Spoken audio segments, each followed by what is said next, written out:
తులవారికి గనక చూసుకున్నట్లయితే ప్రధానంగా రాశి నుంచి లాభంలో కేతువు, పంచమంలో రాహువు, ఆరో స్థానంలో మంచి ప్లేస్లో గురువు శని ఉన్నాడు. గురువు 9లో ఉన్నప్పటికీ లగ్నానికి పాపి అయి మరలా దశమంలోకి వస్తున్నాడు. మరి దీనివల్ల కలిగేటువంటి ఫలితాలు ఏమిటి? ఏ దేవత ఆరాధన చేసుకోవాలి, అలాగే ఏ విషయాల పట్ల మీరు జాగ్రత్త వహించాలి అనేటువంటి అంశాలు చెప్తుంది నేనైనప్పటికీ చెప్పిస్తుంది సాక్షాత్ లలితా అమ్మవారిగా భావిస్తూ ఆ లలితాంబిక అమ్మవారి యొక్క అనుగ్రహం మీకు పరిపూర్ణంగా కలగాలని మనస్ఫూర్తిగా కోరుకుంటూ ప్రధానంగా ఇక్కడ గమనించుకున్నట్లయితే మీకు ఎప్పుడైతే పంచమంలో రాహు ఉన్నాడో ఈ సంవత్సరం ఆల్మోస్ట్ నవంబర్ వరకు ఉంటాడండి. తులవారికి రాజకీయ నాయకుడికి మంచి ఫలితాలు ఇస్తాడు అక్కడ రాహు పంచమంలో ఉన్నది. కాకపోతే గర్భం దాల్చిన వాళ్ళు అంటే కొంతమంది ప్రెగ్నెన్సీస్, ఐవీఎఫ్లని, ఐయుఐలని రకరకాల మార్గాల ద్వారా చేస్తూ ఉంటారు కదా.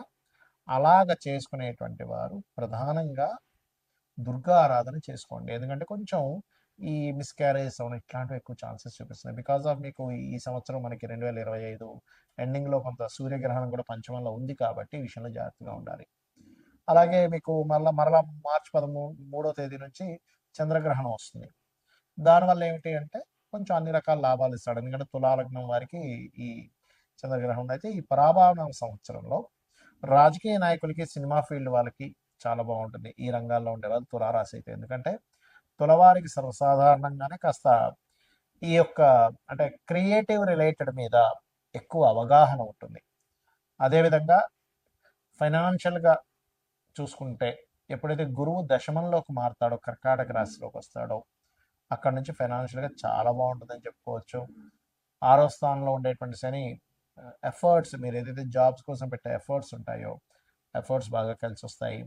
లాభస్థానంలో కేతు ఉన్నందుకు ఆయుర్వేద రంగాల్లో ఉండేటువంటి వారికి, మెడికల్ రంగాల్లో ఉండేటువంటి వారికి, జనరల్ మెడికల్లో ఉండేటువంటి వారికి కూడా కొంత అనుకూలమైనటువంటి వాతావరణం లభించనుంది. అయితే వివాహం కోసం చేసే ప్రయత్నం జూన్ తర్వాత నుంచి ఫలిస్తుందని చెప్పుకోవచ్చు. జూన్ తర్వాత నుంచి కొంత ప్లేసెస్ మారడము, ఉద్యోగరీత్యా ప్రదేశాలు మారడం వల్ల కూడా మీకు అనుకూలత ఉంటుంది, గుర్తుపెట్టుకోండి. అయితే మీరు ఎంత దుర్గాదేవి నామాన్ని స్మరిస్తూ ఉంటే రాహుగ్రహం దగ్గర దీపారాధన, గురుగ్రహం దగ్గర కూడా దీపారాధన చేయండి. చేసినట్లయితే ఖచ్చితంగా మీకు బాగుంటుంది. ఇక్కడ ఏంటంటే ప్రతి ఒక్కరికి కూడా సంవత్సరం మారింది, నూతన సంవత్సరం వచ్చింది, ఇక్కడి నుంచి అయినా సరే లైఫ్ బాగుంటుందా అని చెప్పి ఆశపడుతూ ఉంటారు. మనిషి అభివృద్ధి అవ్వడానికి పడేటువంటి ఆశ ఎప్పుడు కూడా తప్పు కాదు. అయితే ఇక్కడ మీరు అర్థం చేసుకోవాల్సింది ఏంటంటే ఎంతసేపు కూడా ఏలినాడు శని, సర్పదోషం ఉంది, ఇవి ఒకటే కాదు. మీ పర్సనల్ చార్ట్లో గ్రహాలు ఏ రకంగా ఉన్నాయి అంటే లగ్నం ఎలా ఉంది, లగ్నాన్ని బట్టి మీ ఎదుగుదల చెప్తుంది. మీ ధనాధిపతి ఎలా ఉన్నాడు అంటే సెకండ్ లార్డ్, సెకండ్ హౌస్ శుక్రుడి యొక్క పరిస్థితి ఎలా ఉందనేది క్లియర్గా తెలుసుకోవాలి. దాన్ని బట్టి ఏమవుతుందంటే మీకు ఎందులో ధనయోగం ఉంది, ఏ రూపంలో మీరు ప్రయత్నం చేస్తే బాగుంటుంది, ఎప్పుడు మీకు రైట్ టైం, ఇవన్నీ కూడా తెలుస్తాయి. అలాగే మీరు చేసే ప్రయత్నాలు మూడో స్థానం. మీరు ఇక్కడ ఏంటంటే వాస్తు కూడా మనకు ప్రభావం చూపిస్తుంది. జాతకం బాగుందండి, వాస్తు వాళ్ళని ఇంట్లోకి వెళ్ళానంటే ఏమవుతుందంటే కుండలో వాటర్ పోస్తున్నాము, కానీ కుండకి చిన్న చిల్లుంటే ఏమవుతుంది, కింద నుంచి వెళ్ళిపోతూనే ఉంటాయి. అలాగే వాస్తు బాగోనప్పుడు ఏమవుతుందంటే మీరు ఆ ఇంట్లో ఉన్నప్పుడు మీకు ఇబ్బంది కలుగుతూ ఉంటుంది. ఇక్కడ ఏంటి, మీరు ఏ డైరెక్షన్లో ఉండే ఇల్లు తీసుకోవాలి, ఎప్పుడు మీరు ప్రాపర్టీ తీసుకొని బాగుంటుంది, అసలు మీ పేరు మీద తీసుకోవచ్చా తీసుకోకూడదా, ఇవన్నీ తెలుసుకోవాలి. ఇంట్లో దాంతోపాటు ఇంట్లో ఏదైనా బాత్రూమ్స్ కొంతమందికి తెలియక ఫైనాన్షియల్గా ఎందుకు ఇబ్బంది వస్తుందంటే ఉత్తరంలో బాత్రూమ్లు ఉంటాయి, ఉత్తరంలో డార్క్ కలర్స్ ఉంటాయి, అంటే మనకి yellow, cream, red colours, pink colours ఇట్లాంటి ఉత్తరంలో ఉంటే అవాయిడ్ చేసేసి కంప్లీట్ వైట్ కలర్ ఉండేలా చూసుకోండి, ఖచ్చితంగా బాగుంటుంది. అలాగే మరొక విషయం ఏంటంటే ఇక్కడ సంతాన అభివృద్ధి ఎందుకు కావట్లేదు, పంచమ స్థానం, రుణము, రోగము, శత్రుత్వం, ఇవి ఎక్కువగా ఇబ్బంది పెడుతూ ఉంటాయి. వీటికి సంబంధించిన పరిస్థితి ఏమిటి? అలాగే మరొక విషయం ఏంటంటే ఇక్కడ వివాహం అయ్యే సమయం, వివాహం, రెండు వివాహాల యోగం ఏమైనా ఉందా, అసలు వివాహ జీవిత భాగస్వామితో వివాహం విషయంలో ఎందుకు ఇద్దరి మధ్యన సరైన కమ్యూనికేషన్స్ ఉండట్లేదు, ఎందుకు మీ ఇద్దరి మధ్యన మాటికి ఏదో గొడవలు జరుగుతున్నాయి, ఇవన్నీ కూడా మీ పర్సనల్ చార్ట్లో వెరీ క్లియర్గా ఉంటుంది. కాబట్టి ఈ యొక్క అంశాలలో మీరు కనుక ప్రయత్నం చేసినట్లయితే దాన్ని తెలుసుకొని ఖచ్చితంగా సక్సెస్ ఉంటుంది. అదేవిధంగా వివాహం తర్వాత ఉదాహరణకి వివాహం ఈ సంవత్సరం లేదు అనుకున్నప్పుడు ఆ టైం వేస్ట్ అవుతుంది. ఏ సంవత్సరం ఉందో ఆ సంవత్సరం చేసుకోండి. అలాగే విదేశాలకు వెళ్ళే యోగం ఉందా లేదా, అసలు మీకు జాబ్ సంబంధించిన విషయంలో ఎందుకు ఇబ్బంది అవుతుంది, కెరీర్లో ఎందుకు సెటిల్ లేకపోతున్నారంటే ఒక్కోసారి కొంతమందికి బిజినెస్ యోగం ఉంటుంది, అప్పుడు సెటిల్ అవ్వలేరు, అలా ఉంటుందన్నమాట. అయితే ఇక్కడ మరొక విషయం ఏంటంటే ఈ సంవత్సరం ప్రధానంగా మీరు ఈ ఆదాయము వ్యయము రాజపూజ అవమానాలు వీటికంటే కూడా ఒకటే గుర్తుపెట్టుకోండి, మీకు ఆదాయం బాగా రావాలి. ఓం సంపత్కరీ సమారూఢ సింధుర వ్రజ సేవితాయ నమః అని మంత్రం చేసుకోండి.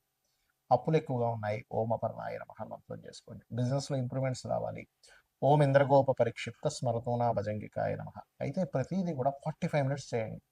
చాలామంది ఏం చేస్తారంటే 5 నిమిషాలు చేశానండి నాకు రిజల్ట్ రాలేదంటారు. చిన్న ఎగ్జాంపుల్ చెప్తాను. అన్నం పొయ్యి మీద కుక్కర్ పెడతాం, 20 మినిట్స్ పడుతుంది కరెక్ట్గా మీకు అది ఉడకడానికి. 5 నిమిషాల్లో నాకు ఉడకాలంటే ఉడకదు. అలాగే ప్రతి దానికి కూడా ఒక ఎనర్జీ ఫామ్ అవ్వడానికి ఒక సమయం పడుతుంది.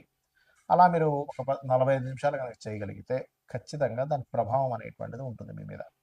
అదేవిధంగా ఈ సంవత్సరం మనకి నవనాయకుల్లో తీసుకుంటే కూడా రాజు, మంత్రి, సేనాధిపతి, అర్ఘ్యాధిపతి ఇలా వీళ్ళు ఒక్కొక్కరు ఒక్కో దానికి అయినందుకు గురువు రాజయ్యాడు. జూపిటర్ యొక్క పరిస్థితి బాగోలేదు. నేను గతంలో చాలా రోజుల క్రితం చెప్పాను, 2-3 నెలల క్రితం కూడా చెప్పాను గురు రాశిలో శని ఉన్నాడని.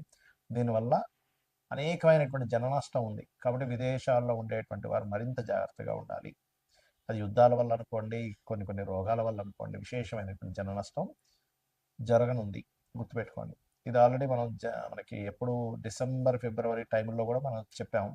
కాకపోతే ఎందుకంటే ఇప్పుడు నెక్స్ట్ కొత్త సంవత్సరానికి కూడా ఈ యొక్క గురువే రాజు అవుతున్నాడు. అదేవిధంగా నీర్సాధిపతి కూడా గురువు అవుతున్నాడు.